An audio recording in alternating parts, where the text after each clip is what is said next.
Evolution is a term to define only one organism, and that's the self. The self is the universe, the self is the Alpha and Omega, God and infinity. And that's the only thing that evolves, because we are all part of the self. Nothing goes through an evolutionary process alone, or without direct benefit to the whole. So when you begin to think that there's this controlling elite, this controlling hand behind the curtains leading the planet to destruction, when you think the end is near, the apocalypse, Armageddon, and when you think we as a species are doomed, it is not they, it is you that brought this about. And for a very good reason. You are evolving. Stop blaming everybody and everything else. Quit panicking about global tyranny and natural disaster and pay attention. Because the world is telling you something, is telling you exactly what is wrong with you and how to fix it.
The Earth is believed to have formed 4.6 billion years ago.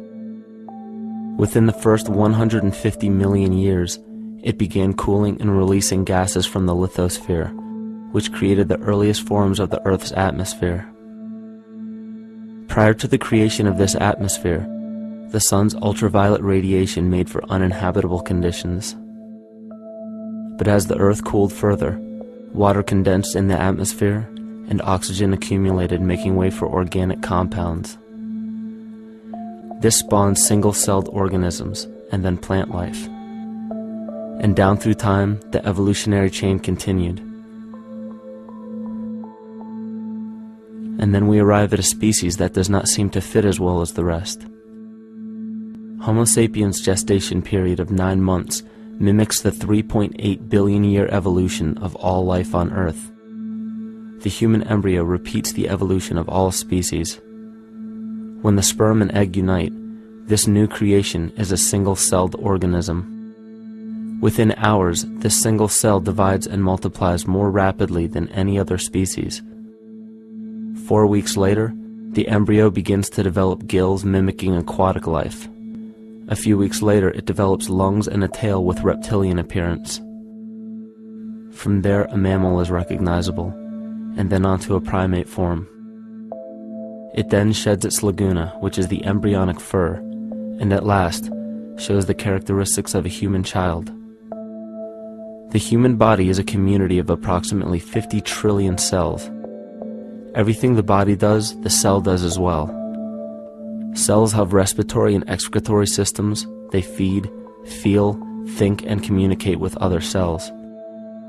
Trillions of cells make up a single organism called the human body, and billions of human bodies help make up the organism we call Earth. The Earth has more similarities with the human anatomy than you may think. Earth has its own electromagnetic generation, just like the human body. Research has found that a direct current of electricity flows through perineural cells found around every nerve in the body. These pathways are called energy meridians and have been used in the practice of acupuncture for at least 2,000 years. Dating even farther back is the notion of dragon paths or ley lines in which many megalithic structures and stone monuments were erected, marking the energy meridians of the Earth. These energy meridians are generated by the resonant frequencies of the Earth, called the Schumann waves. Each planetary body has its own resonant frequencies and is determined by the circumference and diameter as well as the speed of orbit and rotation. The Earth's resonant frequency starts at 7.83 Hz and ends with the 7th harmonic at 43.2 Hz, correlating with the 7 chakras. Ultimately, the greatest discovery of our Earth is its consciousness. A visible attribute of consciousness is an energetic field that governs the shaping of organisms. Morphogenesis is a scientific term to explain this very shaping of tissues, organs, and entire organisms. Consciousness is the creative force of the entire universe. It has been given many names such as God, Yahweh, Krishna, nature, the field, and divinity. The entire universe is in fact a single living, conscious organism with complete awareness of itself. The reason why it may seem difficult to comprehend this is because our understanding is typically limited by our language. When we hear the term conscious organism, we tend to anthropomorphize its definition. By giving it human qualities, we mistakenly look past what an organism truly is in the first place. The definition of an organism is any living thing capable of response to stimuli, reproduction, growth and development, and maintenance of homeostasis as a stable whole. Our universe does all of these things. The consciousness of our universe is responsible for the form and purpose that all matter assumes. The Earth's resonant frequencies are a result of its form. These frequencies are responsible for biological rhythms, such as menstrual and circadian cycles, as well as behavioral and emotional patterns. The frequencies are then picked up by the flora and fauna, which are biological instruments that respond to the wave patterns. The wave patterns resonate in the cranial structure of our head and converge in the center of our brain, which is where we find the pineal gland. The pineal gland is believed in many cultures to be the spiritual third eye responsible for intuition. Descartes called it the seat of the soul where mind and body meet. Each individual cell in our body receives an electromagnetic impulse from our central nervous system. They receive the very same impulse that was disseminated to every biological instrument from the earth.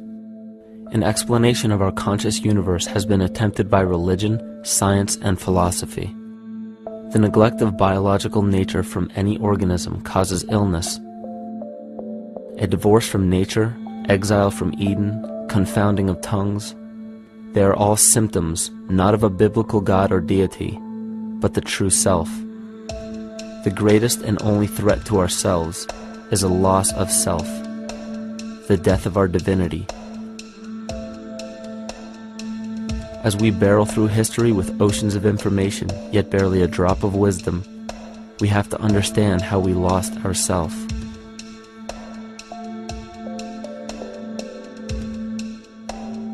In sacred texts and ancient scriptures left by our ancestors, we find an incredible link between stories of creation, a great flood, the war of the gods, the Messiah dying for the sins of man, end-time prophecies, and similar characters. These correlations show up in myths from cultures that supposedly had no contact with one another due to distance in geography and time. The common thread we find that connects all of mythology has its roots in the stars. One of the most revealing accounts is the battle of the gods in heaven and the ensuing flood. In the Bible, Lucifer rivaled the Lord and was defeated and cast down to earth. In the creation myth of the Enuma Elish, we find a similar story of Tiamat being defeated by Marduk and cast down to the abyss of Apsu. In chaos, Tiamat, the mother of them both, Apsu and Tiamat's waters were mingled together, meaning that the chaotic waters of Tiamat were somehow mixed with the sweet waters of Apsu. Apsu was the Sumero-Akkadian god of the abyss beneath the earth. Tiamat, also known as Lucifer, was known as a serpent or dragon and was defeated by Marduk. Marduk was the father of Nebo or Mercury, and Mercury is the same mythological character as the Zoroastrian Mithra, the Egyptian Hermes Anubis, and the Gnostic Hermes Christos. The most recent version of Mercury, however, is the archangel Michael in the Bible, who defeated Lucifer and sent him to the abyss of the earth, or hell. This story is steeped in astrological significance in the Bible and in many other ancient scriptures. This leads to an event in history that is recorded by many researchers regarding the cosmic upheaval and historic deluge. William Commonus Beaumont states, "The flood immortalizes the collision of a fallen planet, later termed Satan, actually a cometary body with our Earth." Consider what this reveals. He postulates that a planet, later termed Satan, fell to the earth, creating the flood we see recorded in the Bible and other myths. Lucifer, or Tiamat, was a planet known to ancient cultures as the Glistening One, the dragon of chaotic salt waters. The light from the sun illuminated this planet's water, which gave it a glow that rivaled the sun's own light, which is where we hear about Lucifer rivaling the Lord. The Lord in this case being the sun, which sustains and gives warmth to the earth. The planet Tiamat, or Lucifer, was destroyed by a cataclysmic event that hurled the watery planet to the abyss of the earth. In the book of Enoch, it reveals, "And behold, a star fell from heaven, and when it fell to earth, I saw how the earth was swallowed up in a great abyss." The myth of the Ute Indians states, "The sun was shivered into 1,000 fragments, which fell to earth, causing a general conflagration. Then Tawats fled before the destruction he had wrought. And as he fled, the burning earth consumed his feet, legs, body, hands, and arms, until at last, swollen with heat, the eyes of the god burst and tears gushed forth in a flood which spread over the earth, extinguishing the fire." This myth resembles the translation of the Enuma Elish by Stephanie Daly in her book Myth from Mesopotamia, which explains that Tiamat's eyes became the source of the Tigris and Euphrates rivers. As written in the book of Revelations, "And there was a war in heaven. Michael and his angels fought against the dragon, and the dragon and his angels fought back. The great dragon was hurled down, that ancient serpent called the devil, or Satan, who leads the whole world astray. He was hurled to the earth." The Roman mythology of Ovid gives the story of Phaeton, which happens to be another name given to the watery planet Lucifer, or Tiamat. This story reveals that Phaeton was a child of the sun and wished to become the sun for a day. Phaeton attempted this feat, and eventually Jove, who is also known as Marduk, destroyed Phaeton, sending him crashing to the earth in flames and put out by a tremendous flood of water from a river unseen before. The common theme we notice here is that of a saltwater planet, the great dragon, Lucifer, Tiamat, or Phaeton, was defeated and fell to the earth, and now dwells in the abyss known as hell, giving us the outline of the story of Lucifer rising up against the Lord and being defeated and banished to rule the underworld. As we know, however, an outline is but a shell of a story. The inner meaning, the spirit of the myth, comes with a deeper understanding of the essence of each planet, not just the physical planet, but the conscious core, because we know now that the proportions and velocity of a planet gives them their own characteristic frequencies, which govern biological and behavioral patterns. These planets reflect the archetypal psychology of man.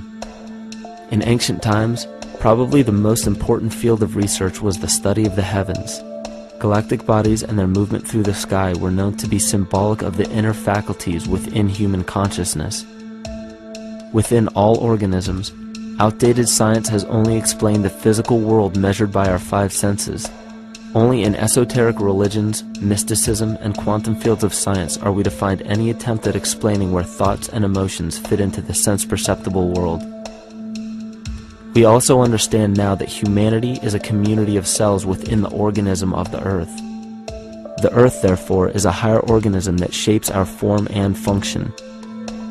This higher organism and all other planetary bodies are governed by consciousness, just as we individual humans are. Therefore, the Newtonian belief that galactic bodies are nothing more than lifeless forms floating in space is tantamount to claiming that we humans are nothing more than a composite of elements in motion. We know that this is untrue because we feel, we think, and furthermore we see the result of our consciousness creating what we call life. Plato wrote, "This world is indeed a living being, endowed with a soul and intelligence, a single visible living entity containing all other living entities, which by their nature are all related." Furthermore, the cosmos is a single living creature which contains all living creatures within it. And in an article out of the Sufi journal, the author writes, "The world is a living spiritual being." This was understood by the ancient philosophers and the alchemists who referred to the spiritual essence of the world as the anima mundi, the soul of the world. In scriptures, we hear of the claim that angels guide the inner soulful actions of people, or that the gods wield influence over man. Most ancient spiritual and scientific teachings held the belief that the hierarchies of the gods, angels, archangels, archai, all the way down to the cherubim and the seraphim, are the hierarchies within the human psyche. In this way, we must understand that when the whole of ancient myths and sacred scriptures speak of spiritual influence from a higher being, they were speaking of archetypal forces that are inherent within us, not an influence from an external source. This is where we begin to see the relevance of astrology as an ancient form of science that resurfaced in the 19th and 20th centuries under the name of psychology. Friedrich Nietzsche even stated, "As long as you still experience the stars as something above you, you still lack a viewpoint of knowledge." This is astropsychology and maps the inner faculties of the psyche. In pre-Christian times, there were schools known today as the mystery schools or the mystery religions.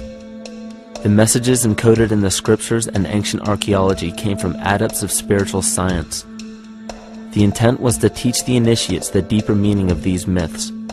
What became later termed as Lucifer, Satan, or the devil was representative of the ego, which rivals the Lord, the representative of the self. The true self is the epicenter of a person's entire being. It is the total sum of everything that we are. The false ego, on the other hand, is the idea and concept we create about ourselves in the course of our lives, which typically excludes any qualities we don't wish to accept about ourselves.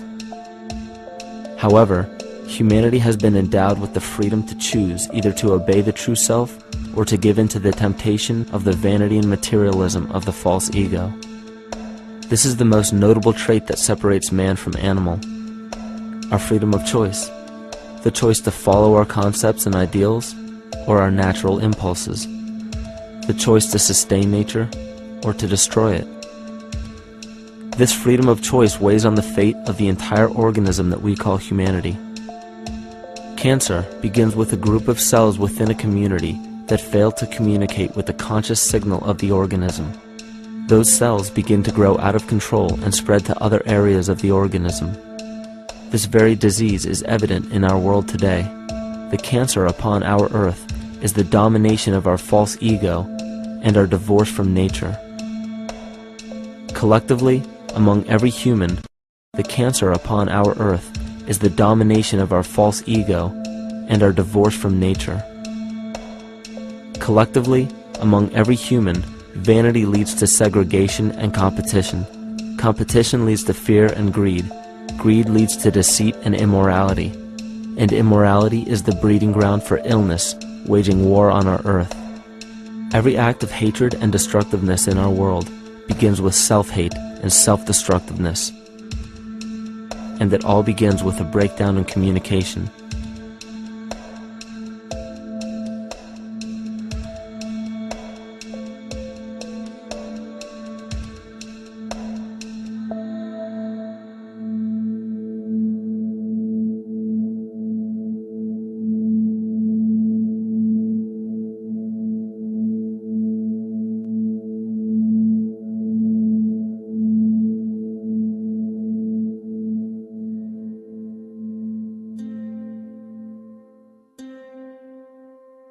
In nature, all that we perceive with our five senses is a result of two fundamental principles. Everything in existence is made of a relationship between vibration and matter. Vibration is a masculine creative force countered by matter, which is a feminine receptive force. Thus begins the principle of duality. We see this duality in ancient myths and philosophies, yet only those philosophies and scriptures that were perverted and raped of the original meaning gave the impression that one polarity was good while the other was evil. The original sages, adepts, and shamans taught that both are necessary, and one would not exist without the other. These two important principles come together to form all things in the universe. This is Kymatica. Even language, logos, the communication of any and all things in nature, depends upon this principle. Pete Peterson, in his works Cymatics, The Science of the Future, stated that nature shows examples of Kymatica in everything. This phenomena is found to be one of the prime forces that moves biological evolution along its path. Dan Winter reproduced an experiment to prove that the ancient languages of Hebrew and Sanskrit, when spoken, create a vibratory frequency that moved matter into sacred geometrical patterns. Upon further investigation, Hebrew, Sanskrit, Aramaic, Arabic, and other elder dialects have older roots in a parent language of Gaelic and quite possibly an even earlier origin. In Swami Murugesu's The Science of Mantra, he claimed that when a person chanted specific words in Sanskrit while filming a burning candle, the intensity as well as the color of the flame would change due to the frequency that the word would emit. This same science has been shown to lower and raise blood pressure. And in his own words, certain sounds can affect their circulation and nervous system. Whatever change such vibrations cause extends to the mind of a person and also to the surrounding atmosphere, causing warmth or coolness. All this can be known by study and shown by practice. This rediscovered knowledge of the science of sound shows that sound is something more than mere vibratory signals. Not only does sound interact with life, but it sustains and develops it. It acts as a conduit of conscious intent between people, societies, and entire civilizations. Yet the psychic illness we endure due to the domination of our false ego is reflected in the collective. Our psychological schism has shut us off from communicating correctly with our inner self, which is exactly how cancer cells within the body operate. In the collective, we have created a language barrier between humanity and the rest of nature, acting as a global cancer. Recorded in history, the efficacy of the ancient languages has been severely uprooted. The alphanumeric translation from Hebrew to English shows a complete reversal of the two languages, giving the cymatic effect unnatural results. Dr. Leonard Horowitz stated in his work on DNA, 1/3 of the sensory motor cortex of the brain is devoted to the tongue, oral cavity, the lips, and speech. In other words, oral frequency emissions spoken or sung exert powerful control over life, vibrating genes that influence total well-being and even evolution of the species. A degradation of language in this case is shown to affect biology. If something as basic and important as language can be degraded and devalued to such a degree, yet never questioned, what else might we be missing? Think of an aspect of your life that dictates the limits of your freedom. Government and law enforcement, insurance and pharmaceutical companies, taxes, building permits, driver's licenses, and more. There are hundreds if not thousands of stipulations, regulations, and boundaries on our freedom. And out of the ones that were just mentioned, how many have you researched to find out whether they apply to you or not? Let's look at the forms of law that we currently acquiesce to.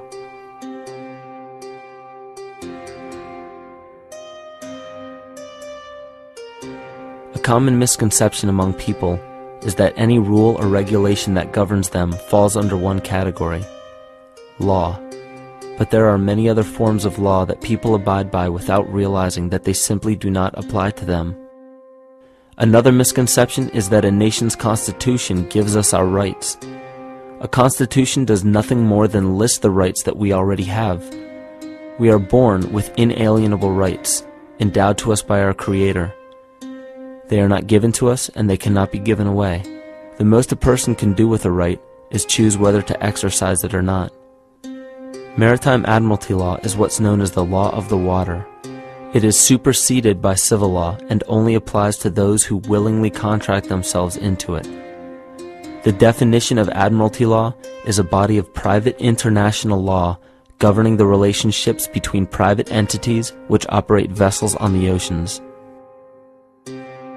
Let's look at how and why a form of law that is fashioned to govern corporations, businesses, and vessels has imposed its rule over natural human beings. This is all done through a form of word magic. A simple perversion of language has made it possible to convince people around the world that these alternative laws apply to them. One of the predominant beliefs in modern culture is that licenses, permits, registrations, and other forms of documentation are required to operate motor vehicles, use public roads, build structures and establishments, engage in free enterprise, and much more. Sadly, these beliefs are based on little to no investigation whatsoever, and are false. This belief structure is perpetuated by Maritime Admiralty law. This form of law was originally created to govern ships docking in foreign nations for the import or export of products and resources. It deals with banking and merchant affairs, not civil affairs.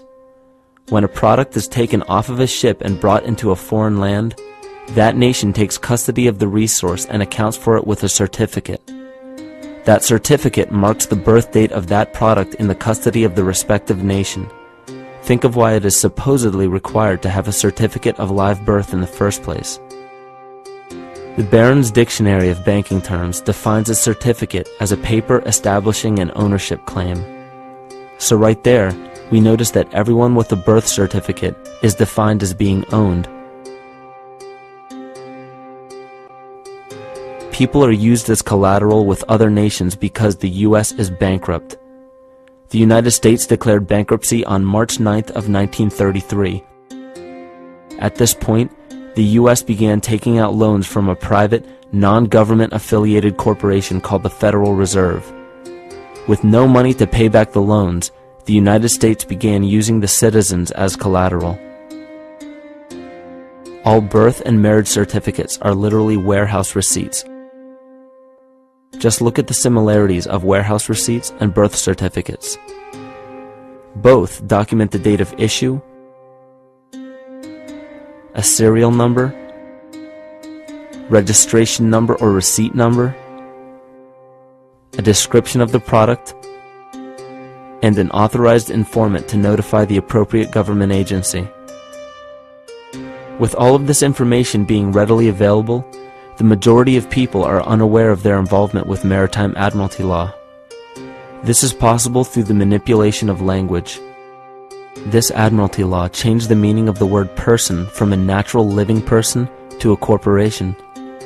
Driver's licenses, vehicle registrations, auto insurance forms, building permits, gun permits, work permits, tax filing documents, birth and death certificates, traffic citations, and many other forms of documentation that were once believed to be absolutely necessary only apply to persons or corporations. Upon signing such a legal document,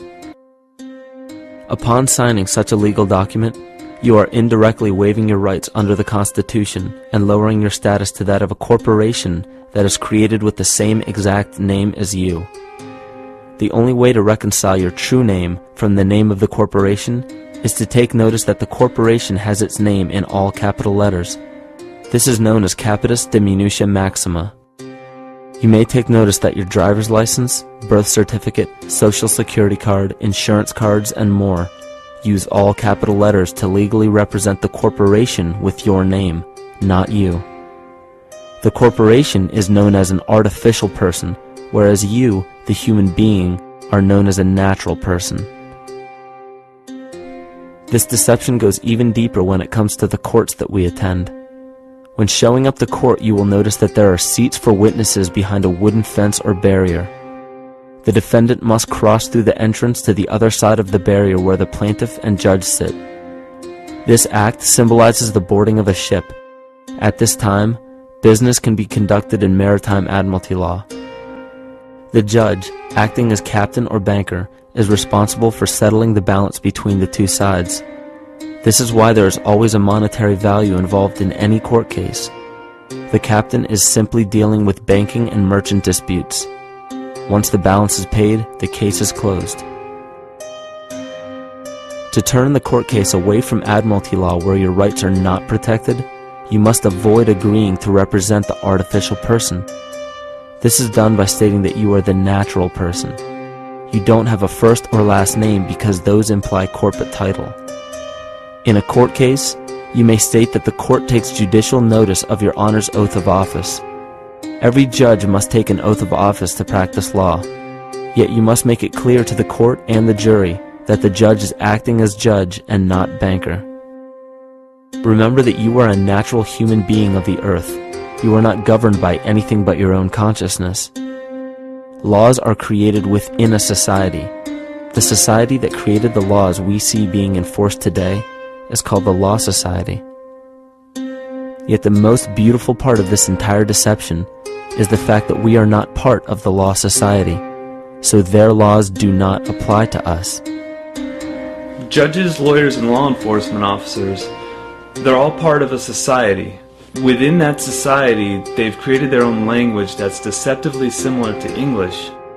They have these little things called statutes, acts, and regulations that seem like laws, but they really only apply to those within their society. So that basically means all the traffic violations, minimum age requirements, and everything except for damage to another person or their property doesn't really apply to the natural person. Laws only apply to those within the Law Society.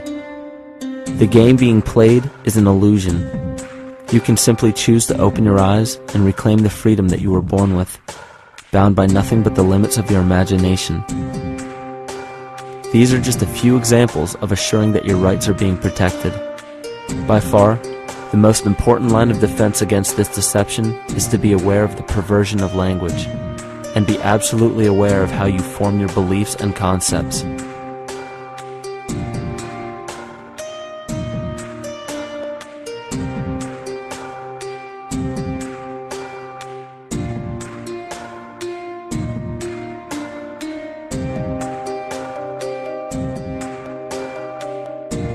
In all forms of the perversion of language, there is a mirror reflection of this in the microcosm of the psyche.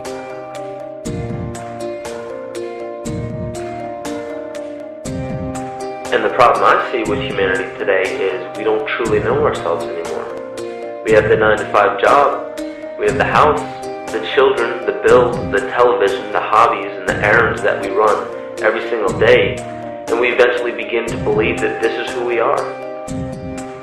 But who are we beneath the job title, beneath the status of mother or father, theist or atheist, Republican or Democrat, black or white, man or woman? Who are we?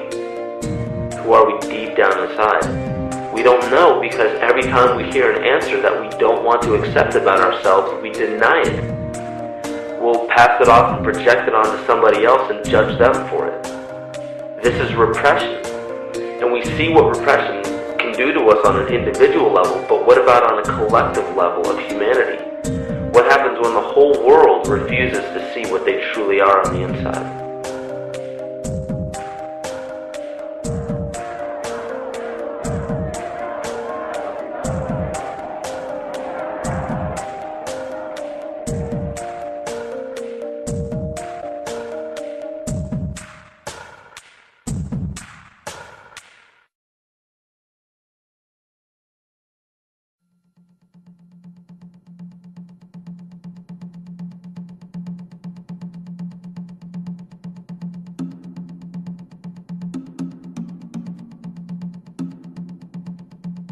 Carl Jung discovered that there is a collective unconscious connected to all humans, meaning that the whole of humanity shares a single mind with one another. This is evident in the world through accounts of shared mythology and symbols, the study of morphic fields, and with the science of kinesiology. This collectivity is a global example of the unconscious mind of the human body, in which trillions of cells share a similar signal. This parasite, called our false ego, requires a continuous flow of sustenance to survive. Food, fuel, and any other form of sustenance is energy. Human consciousness is an electromagnetic field of energy. When this potential energy is utilized, it then releases kinetic energy, which is used to perpetuate the false ego.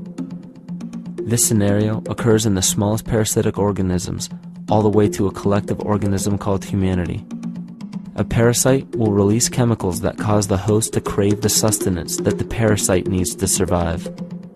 As long as the host is unaware, it will keep feeding the parasite and starving itself. In a similar way, Wilhelm Reich stated that whole societies suffer from a psychosis caused by starving our organic biological impulses. He states that sexual suppression supports the power of the church, which has sunk very deep roots into the exploited masses by means of sexual anxiety and guilt. It engenders timidity towards authority and binds children to their parents. This results in adult subservience to state authority and to capitalistic exploitation. It paralyzes the intellectual critical powers of the oppressed masses because it consumes the greater part of biological energy. Finally, it paralyzes the resolute development of creative forces and renders impossible the achievement of all aspirations for human freedom. In this way, the prevailing economic system, in which single individuals can easily rule entire masses, becomes rooted in the psychic structures of the oppressed themselves. What Reich was showing in this powerful quote is that on a collective level, the suppression of a natural function, whether biological, spiritual, or emotional, will result in an abnormal reaction, a psychic disease. This illness or disease is reflected into the masses through a collective unconscious and acts as an epidemic. Humanity is plagued with an incapacity for freedom, meaning that people en masse lack the ability to govern themselves on a psychic level, and this manifests in the macrocosm as government and organized religious powers, thus opening the throne, our national and individual throne, to anyone and anything.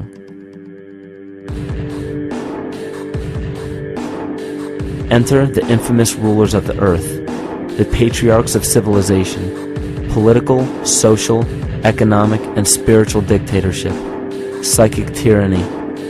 This simple illness within our psyche, this lack of responsibility and neglect of basic human freedom, has made way for every tyrant that has ever held rule over people on this planet.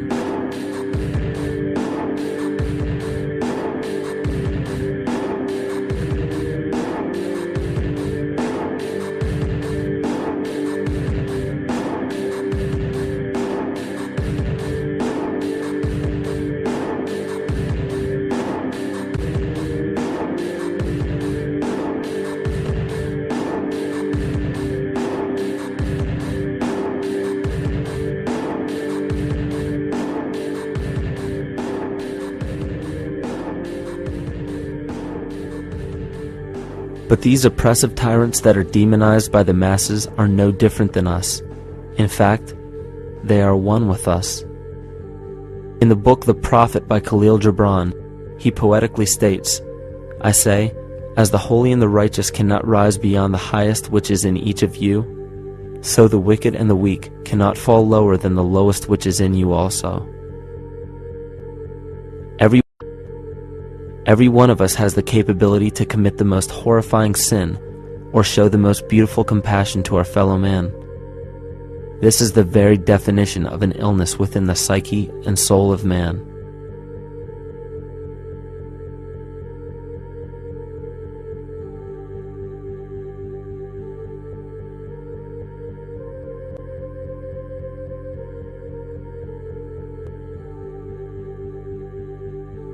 Think of any position of power that you believe to be above you.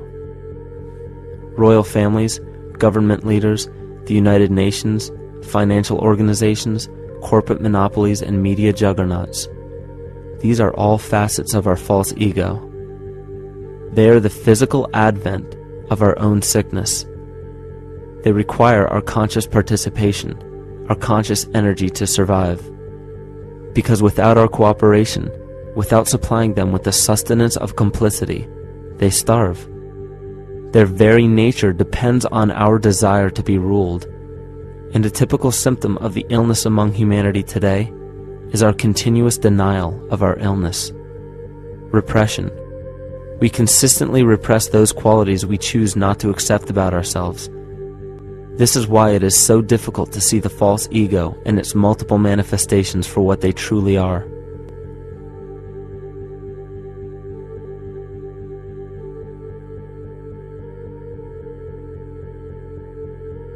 This is the very nature of the false ego. It acts as a red herring to distract us from the freedom we truly have. For this psychic parasite to survive, it must supply us with a chemical that will cause us to remain dependent upon it. In this case, the sustenance is our conscious energy. And in order for us to feed it to the parasite, the chemical of fear causes humanity to crave protection and defense.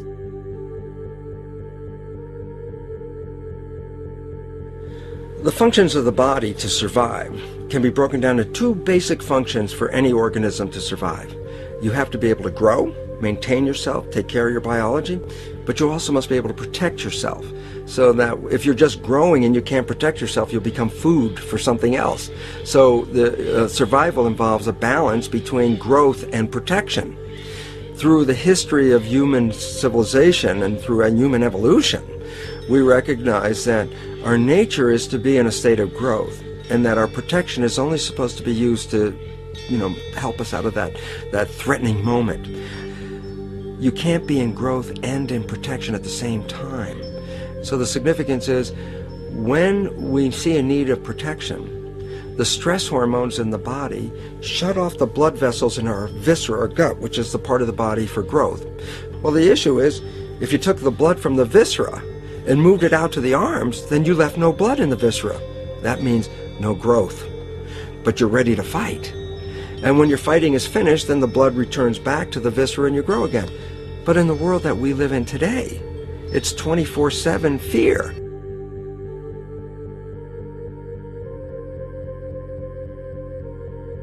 So we have a continuous dripping of that stress hormone into the body. It's just dripping all the time, getting us ready to run or fight or flight at any moment at the drop of a hat. We're ready to go because we're on guard. Well, the problem is, what does that mean about your allocation of energy? And it says, we're spending most of our energy in protection. You cannot survive if you're in protection all the time.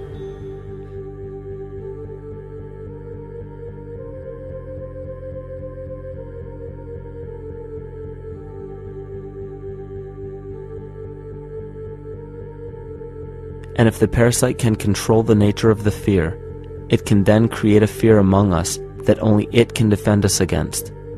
A recent physical manifestation of this comes from Zbigniew Brzezinski, former Secretary of State who also supported President Barack Obama. In his book, The Grand Chessboard, he states, as America becomes an increasingly multicultural society, it may find it more difficult to fashion a consensus of foreign policy issues, except in the circumstance of a truly massive and widely perceived direct external threat. Even the Reichsfuhrer of the Nazi Party, Hermann Göring, sums up this game of supply and demand perfectly when he stated, "The people can always be brought to the bidding of the leaders." That is easy. All you have to do is tell them they are being attacked and denounce the peacemakers for lack of patriotism and exposing the country to danger. It works the same in any country. It also works the same in every individual psyche. Just remember that the false ego has only one desire: to become greater and more powerful than the true self. This illness causes us to believe that we are separate from nature. This is why we see such a rise in the dependency of technology. This is why we see such little stewardship for the earth and the environment. And this is why we see bigotry, racism, sexism, and every other form of discrimination possible that leads to crime, violence, wars, and eventually, the global destruction of the organism.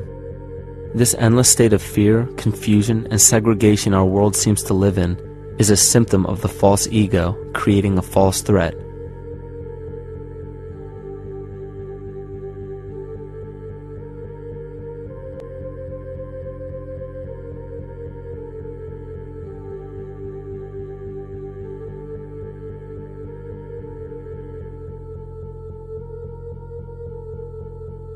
many of the United States presidents have blood relations with each other.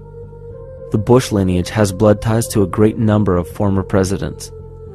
George Washington, Millard Fillmore, Franklin Pierce, Abraham Lincoln, Ulysses Grant, Rutherford Hayes, James Garfield, Grover Cleveland, Teddy Roosevelt, William Taft, Calvin Coolidge, Herbert Hoover, Franklin Roosevelt, Richard Nixon, and Gerald Ford. Michael Tessarion points out in his work that Bush is closely related to every European monarch on and off the throne, and has kinship with every member of Britain's royal family.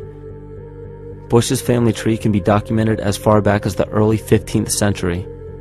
He has a direct descent from Henry III and from Henry VIII's sister Mary Tudor. He is also descended from Charles II of England. And we also find that George W. Bush is a direct descendant of Godfrey de Bouillon. Godfrey was the first king of Jerusalem after he recaptured it from the Saracens, which was the name for the Islamic faith during the Middle Ages.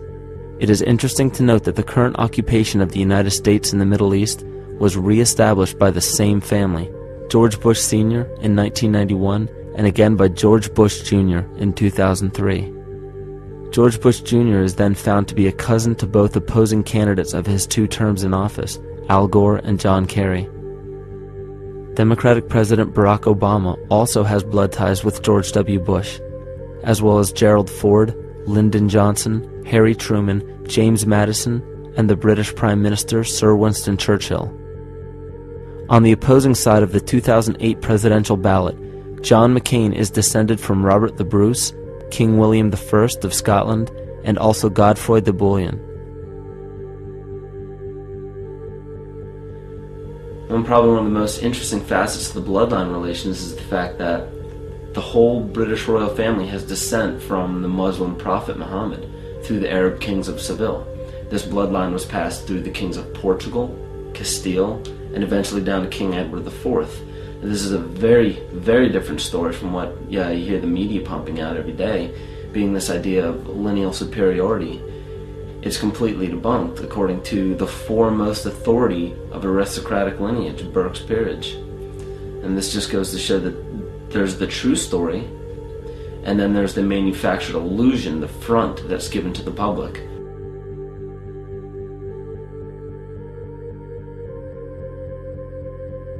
These blood ties go on and are documented thoroughly through literature such as Burke's Peerage and other comparable books. The point of all of this is that we find not just the same people, but the same intent within the people who have held high positions of monarchy, dynasty, aristocracy, and democracy in the past and present, and they are all related by a physical and symbolic link. This bloodline carries the symbol of our illness.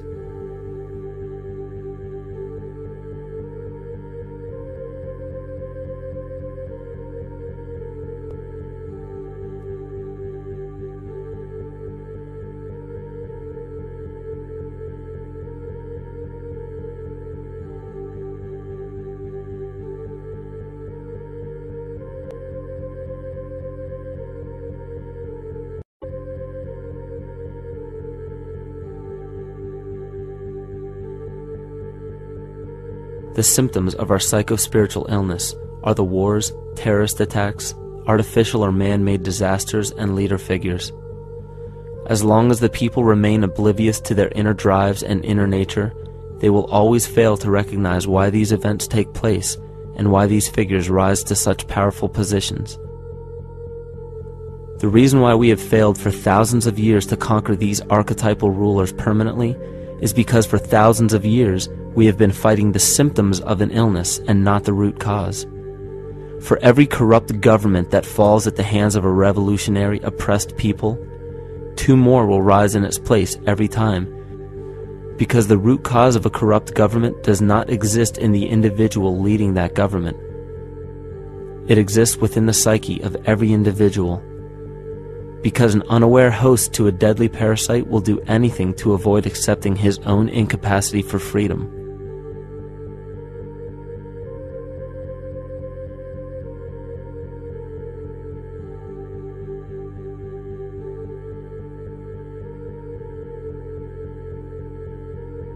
We are so bereft of sanity in this world that those few who simply stop projecting onto others and begin facing their own demons are seen as neurotic.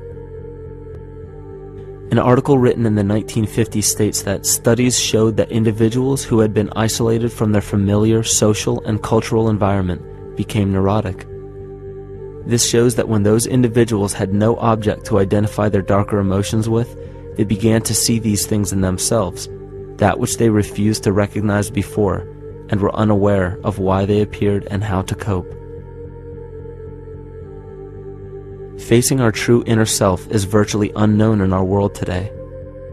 This is why no matter how many civilizations rise and fall, it is our collective consciousness that creates our governing apparatus, not individual people.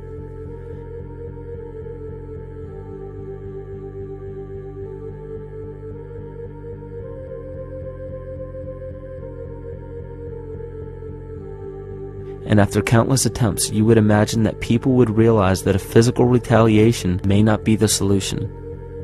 Yet here we are, thousands of years later, with technology that can clone DNA, vehicles that can break the sound barrier and probe the depths of space, and science that can overcome almost any sickness. Yet we still fail to take notice to the importance of thoughts and consciousness. This is the very definition of insanity. And every single one of us is responsible for this psychic epidemic, because we're killing the messenger and paying no attention to the message.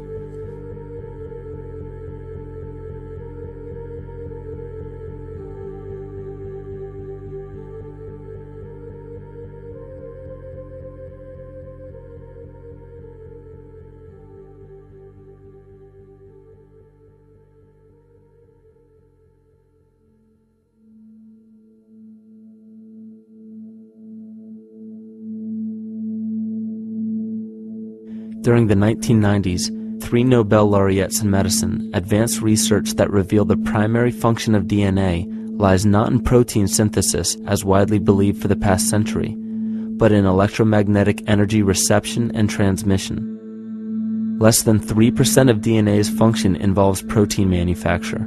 More than 90% functions in the realm of bioacoustic and bioelectric signaling. So why is it important to know that DNA functions in bioelectric signaling? HeartMath Institute has discovered the heart and brain maintain a continuous two-way dialogue, each influencing the other's functioning. Although it is not well known, the heart sends far more information to the brain than the brain sends to the heart, and the signals the heart sends to the brain can influence perception, emotional processing, and higher cognitive functions. The heart also generates the strongest rhythmic electromagnetic field in the body, and this actually can be measured in the brainwaves of people around us. We are quite literally an electromagnetic expression of our highest cognitive function. The behavior of electromagnetism is evident throughout the world as dualism. All matter contains a negative and positive charge, which means organisms are built upon this foundation. The natural homeostasis of any organism is a balance of both polarities. Furthermore, research on emotional energetics shows that the heart's field is a carrier of emotional information and a mediator of bioelectromagnetic communication within and outside the body. Research shows our heart's field changes distinctly as we experience different emotions. It is registered in people's brains around us and apparently is capable of affecting cells, water, and DNA studied in vitro. Fear.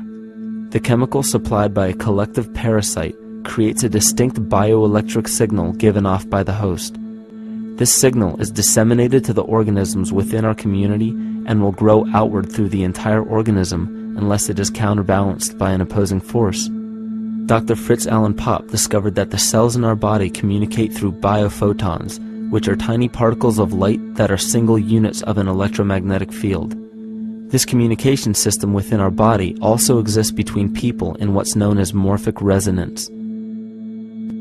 This was known by the shamans, sages, and adepts of antiquity. These teachings were commonplace in prehistoric cultures.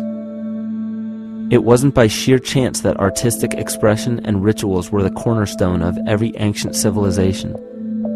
Art was used as a personal method to exercise the shadow content of the psyche and introduce it to the conscious mind.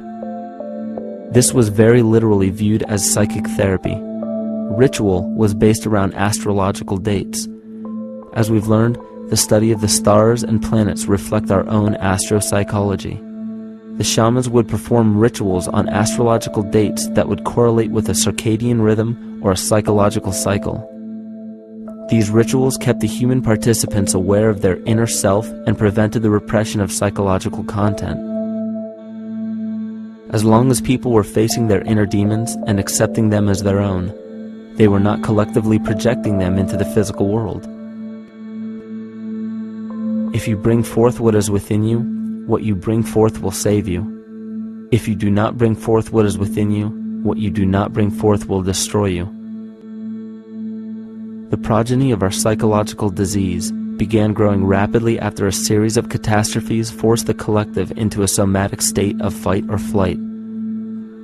This lowered the immunity of the population by introducing a state of immense stress. Our body becomes more susceptible to illness under stress. In this manner, humanity fell ill when entire bodies of land were swallowed up by the floodwaters. This uprooted many tribes, chiefdoms, and civilizations from their homes, and their ritual practices that were used as a conduit for psychic wellness were put on hold in order to survive the catastrophe and seek new homes. The shamans were spread to many new areas of the world. This information has been suppressed. We are made to believe that advanced civilizations such as ancient Egypt and the Mayans of Mesoamerica came about with no prior rudimentary remnants or evidence of evolving intellectual artifacts to bring them to their peak. We are meant to believe that their incredible knowledge of mathematics, astrology, agriculture, economy, polity, and architecture came out of nowhere. This leads many researchers today to the understanding that the origins of these civilizations have been suppressed. Not surprisingly, the force that has guided the suppression of this knowledge comes from the exact bloodline of the political and religious leaders stated previously. These are some of the notable book burnings and suppression of important texts in our history.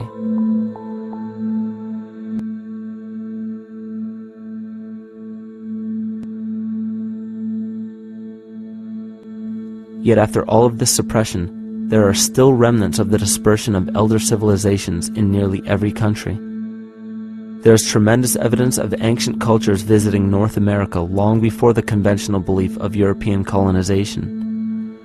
Barry Fell states in his book America BC, there are ancient inscriptions now being reported from nearly all parts of the United States, Canada, and Latin America, written in various European and Mediterranean languages in alphabets that date from 2,500 years ago. William Commonus Beaumont wrote, "The Toltec and Maya civilizations never originated on American soil, but appeared there full-blown, with a well-defined art and system of hieroglyphic writing which possesses affinities with Egyptian. It is found that there are thousands of prehistoric sites across New England and several other northern states showing inscriptions, carvings, and mounds created by Druidic mariners as far back as 800 BC. To suppress this information further, it was not only imperative for the bloodline to burn the documented texts containing true historical information, but to wipe out the cultures that derived from these ancient shamans. The most devastating genocide ever endured was and still is the annihilation of shamanic tribes. We've lost our traditional roots and don't know about ritual. The dragon dances and the ghost dances of the Native American Indians, what do you think that was all about? All the shamans of the world, when they do their rituals, they're doing that. Their work, harmonically through dances, is to strengthen the immune system of the earth. But they've been all murdered. So that was why in the 17th century, exactly the same period I'm talking about, there was an all-out agenda that when you come across indigenous people, you annihilate them. Columbus was sent on his expedition along with agents of the crown to disrupt the lives of the natives and seize mineral resources.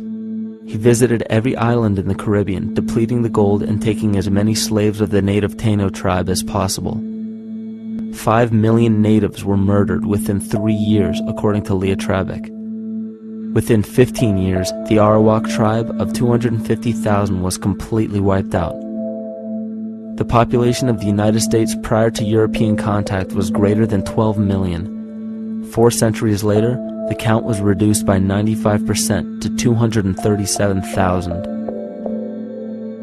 From 1494 to 1508, over 3 million people had perished from war, slavery, and the mines. Who in future generations will believe this? I myself, writing this as a knowledgeable eyewitness, can hardly believe it. My eyes have seen these acts so foreign to human nature, and now I tremble as I write. Another agent of the false ego bloodline was Hernando Cortez, who decimated the Aztec tribe and plundered their mineral resources. This again was the case through Cortez's second cousin, Francisco Pizarro, who conquered the Incan Empire in Peru. These atrocities are seen throughout Africa, New Zealand, New Guinea, East Timor, and are still seen today in Canada. This was a deliberate attempt to bury any surviving remnants of the ancient world and our true history. It is a naive mistake, however, to categorize and blame everything and everyone involved with politics or religion for this suppression of knowledge. It is only natural for people to crave spiritual understanding when there are so many manufactured missing links and perversions in the spiritual text today. And due to this void of spiritual wisdom, honest and moral people who are simply trying to understand their place in this world become the prime consumer market for those who wish to exploit this vulnerability. To have enough power to run our own lives, basically. If we look at the New Age movement, for instance, which is another kind of trap in all of this, where people might end up, actually. They're looking for something so bad that they're taking all these things that are handed to us or to them. But it's not really based on any real understanding. It's still kind of coming from a religious type of perspective. People are genuinely seeking something new. They're genuinely seeking a new type of spirituality, or to better themselves, or to change something. But this is being hijacked. And what they actually do is that they lead you into another type of group mentality or New Age religion, whatever it is. And people still are not able to kind of really break free from that and follow their own journey or their own path, which I think is very important in all of this.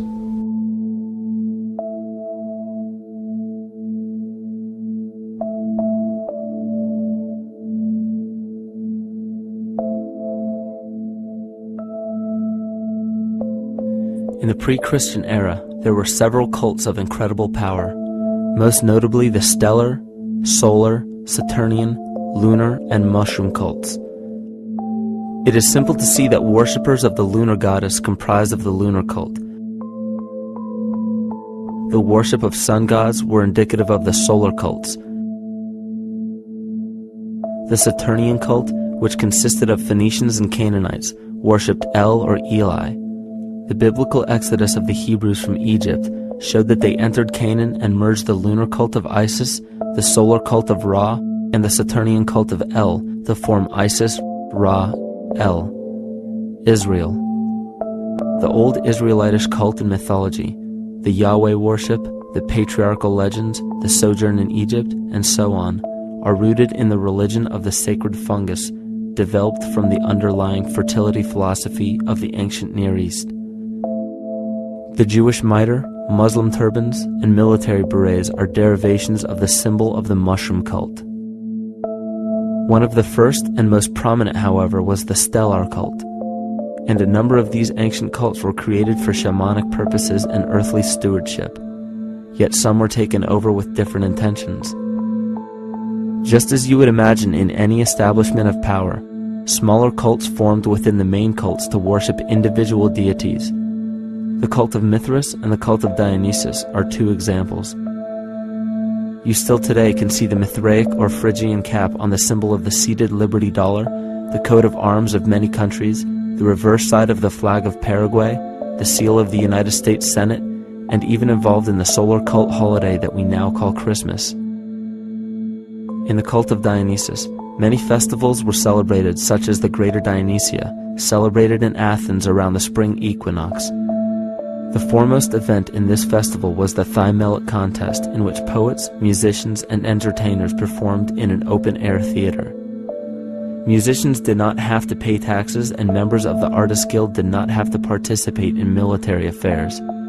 The cult of Dionysus is still alive to this day as the entertainment industry.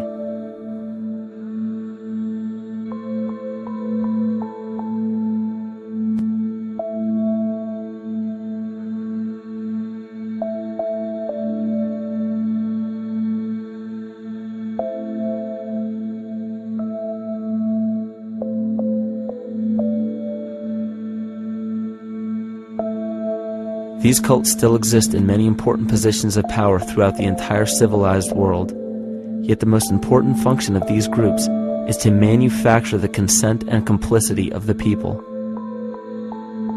The conscious mind is the creative mind. It's the one that has your personal identity into it. It does the real thinking. And then there's a subconscious mind. Well, there's no entity in it. The subconscious mind is the equivalent of a tape player. It records behaviors, and then at the push of a button plays a behavior. It's automatic. It's a very convenient thing, because then we don't have to relearn all the time. Once you know it, you can make a pattern. The problem is that the basic patterns of belief and behavior that are programmed in the subconscious mind came from our teachers, primarily our parents, our family, and our community. So most people don't even understand how easily we're influenced by our environment. Every person that we encounter, every single situation that we're faced with, every little word that's said on television may not seem too influential to our conscious minds, but your unconscious is designed specifically to let every environmental signal influence you without your awareness. So the question is, are we leading conscious or unconscious lives? And now neuroscience has told us in the unfolding of our lives, only 5% of our life is controlled by our conscious mind, and 95% of the time controlled by the subconscious with programs from other people that were installed in there. And the problem is, it means when those programs are playing, we don't see them. And the skeptics will sit there and say, consciousness, archetypes, astrology? No. We create things with our hands, not our minds. Archetypes aren't physical. They can't influence me.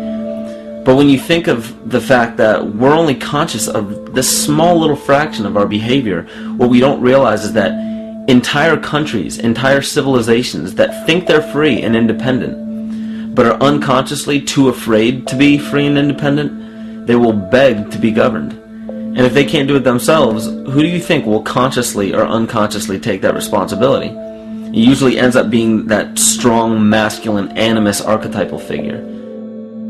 When we think we're in danger, we're not looking for our mother to nurture us. We want our father to protect us. And right on cue with the age of fear, this age of catastrophe, the age of this parasite, we see masculine domination. And one of the primary conduits for giving our responsibility and our conscious energy away is money. We surely don't want to admit that our dependency on money is flawed, because that would imply that the fault is our own. And God forbid we take responsibility for our lives, so we blame the money. This is the cornerstone of the entire illusion being built around us by the false ego. Money is said to be the root of all evil, yet it cannot be evil because money is only a symbol. Symbols carry only the faith and spirit of the observer. This means that the symbol of paper money, yet it cannot be evil because money is only a symbol. Symbols carry only the faith and spirit of the observer. This means that the symbol of paper money evokes and surfaces the evil intentions and inherent flaw of our false ego. Money only exists because we agree to accept it as valuable. And to further illustrate our incapacity for freedom, we've given the control of our faith-based money to a private corporation instead of the federal government. There is no law stating that we have to use Federal Reserve notes as currency. We choose to because we fear the alternative: independence.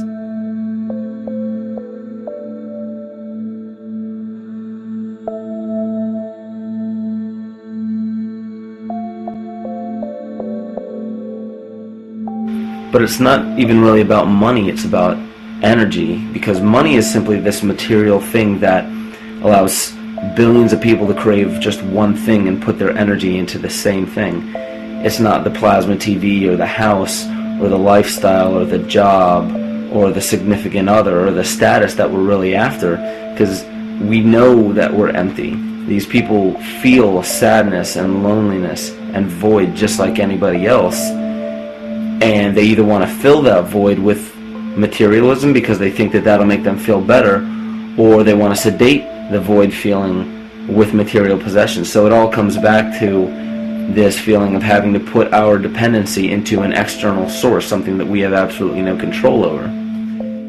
What we're seeing right now is with all the competition of each other destroying each other, wars, competing for material existence, raping the planet and tearing it apart to get some pieces of it to hold in your hands and say you won the game. Every one of those moves is destructive not just of the planet but of human civilization, because human civilization will thrive with cooperation and will die with competition. And if you operate from these truths, then you end up with the extinction that lies before us. You see, we all have demons, so to speak. We all have inner demons in our lives, but we expect to see devilish monsters or dark apparitions when you think of a demon, kind of like what you'd see in the cinema. But our demons are really the people in our everyday lives, the people that we argue with, the people that we envy or hate, the ones we physically or emotionally harm in some way, shape, or form. And it's not because we envy or hate qualities in these specific people as much as we hate the fact that they remind us of ourselves. They reflect qualities about ourselves that we wish we had more of, or that we wish we didn't have at all. So what do? We alleviate that pain not by fixing or fighting our own demons, but by harming the people that remind us of our demons, by harming the people that remind us of the things that we don't like about ourselves. And when we become frustrated that we're not in control of our emotions because we don't really know what's affecting our emotions, we take it out on others. We take it out on absolutely anything else that can show us or act as a catalyst for our hatred. And so we do the same thing to animals. Animals are perfect because they can't defend themselves. And it's a perfect catalyst for our inner aggression, our confusion, our hatred. Just take it out on something absolutely helpless. Just imagine how unconscious a person has to be of his or her actions to torture or mutilate or brutalize any living thing.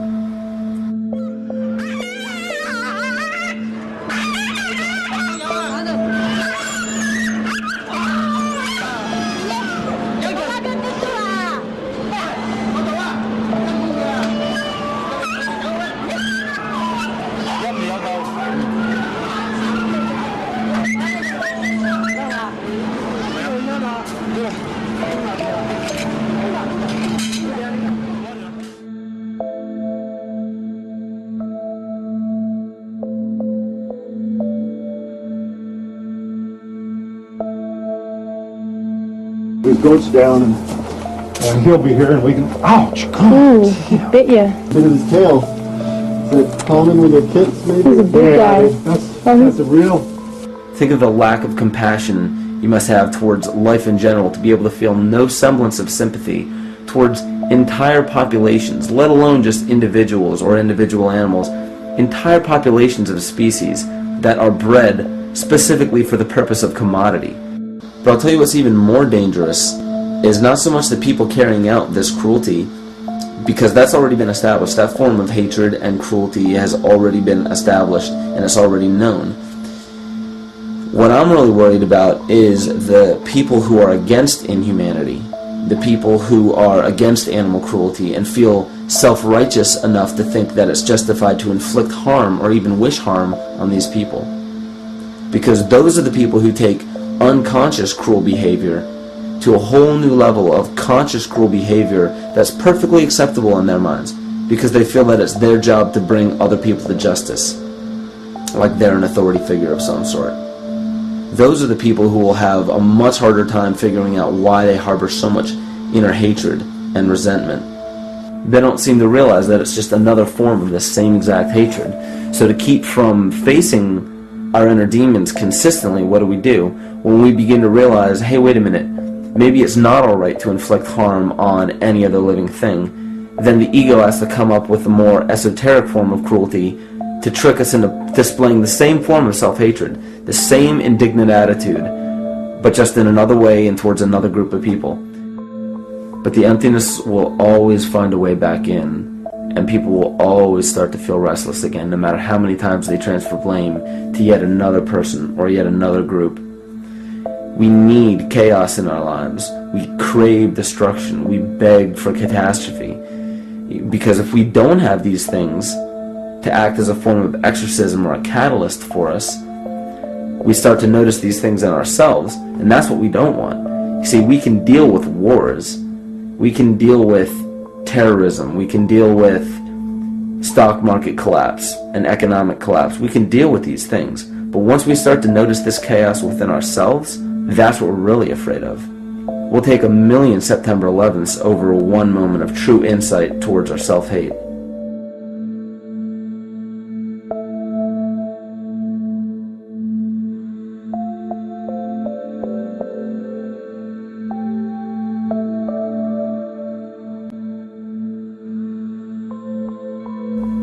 And you know, the most interesting part of all of this is we encounter things every day, every single day, that we either accept with open arms or that we reject violently. The interesting part is not really what we're accepting or rejecting as much as what it is inside us that makes us feel compelled to a certain thing or repelled from a certain thing. There's this fundamental dual behavior of muscular strength or weakness, attraction or repulsion. And what's interesting about this is when you realize that consciousness, awareness, that intangible essence that animates all matter into what we see around us as life, that is where you will find the origin of this dual behavior. It's been explained as the inhalation and exhalation of Brahma, the contraction and the expansion of Ahriman and Lucifer in an anthroposophical setting, the active and the passive qualities in electricity, the masculine and feminine qualities, yin and yang, existence and nothingness. These are all ways to explain the same behavioral process that begins with awareness, it begins with consciousness. And if you get rid of all the images and concepts in our minds of these sayings in your head and just try to feel the difference between the two polarities, you'll begin to notice that all of the different scenarios and possibilities that are playing out in the world all spawn from this common origin. You'll have 1,000,000 people telling you why the Bible is supposedly the Word of God and that you should follow it word for word. And then you'll have another 1,000,000 claiming that it's a form of mind control and not to believe any of it. Everybody will tell you to beware of this or watch out for that. This is good information, this is bad information. And I just have to wonder, what makes anyone an authority figure enough to say that something is true or false? And why are you denying or accepting anything based on the suggestion of another person? Why aren't you making that decision for yourself? Information is information. There's no such thing as good or bad information. It's all what you do with it. I say let everything be your Bible. Give every piece of information, every person, every event or scenario or situation an honest and open mind.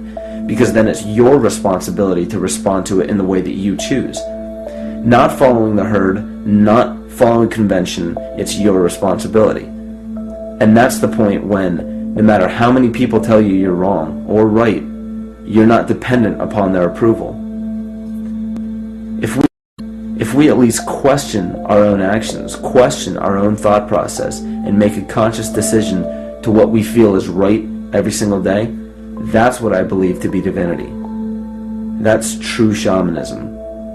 And that, to me, is what it really feels like to be alive.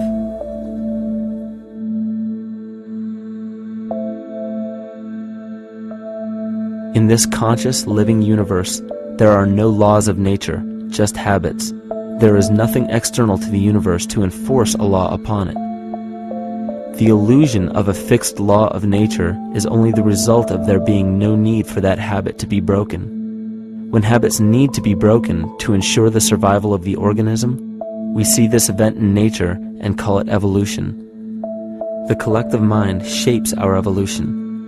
And a great example of this is the experiment done by John Cairns in 1988.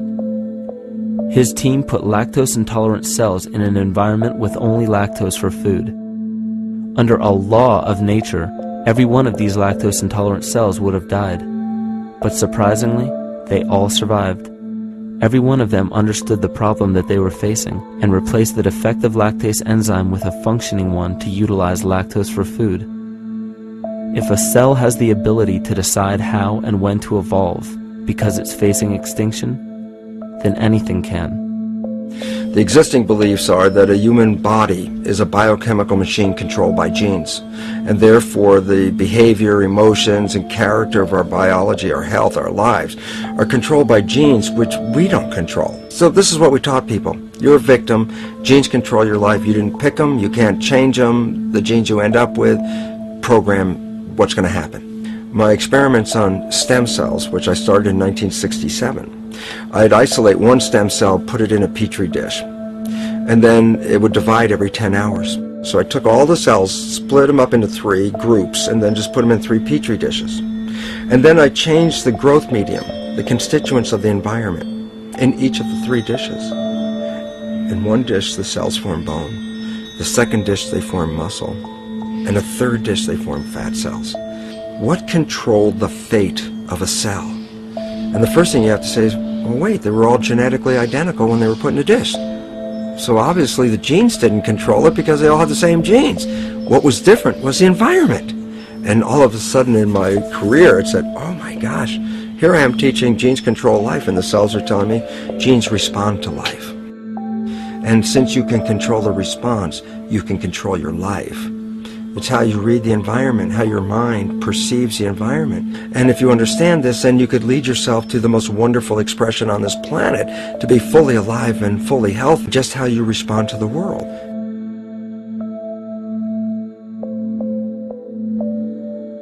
In the face of financial collapse across the world, political and religious wars raging tirelessly, and an ever-growing feeling of being lost and void of meaning, there is a great amount of energy being pushed to the surface of the collective mind.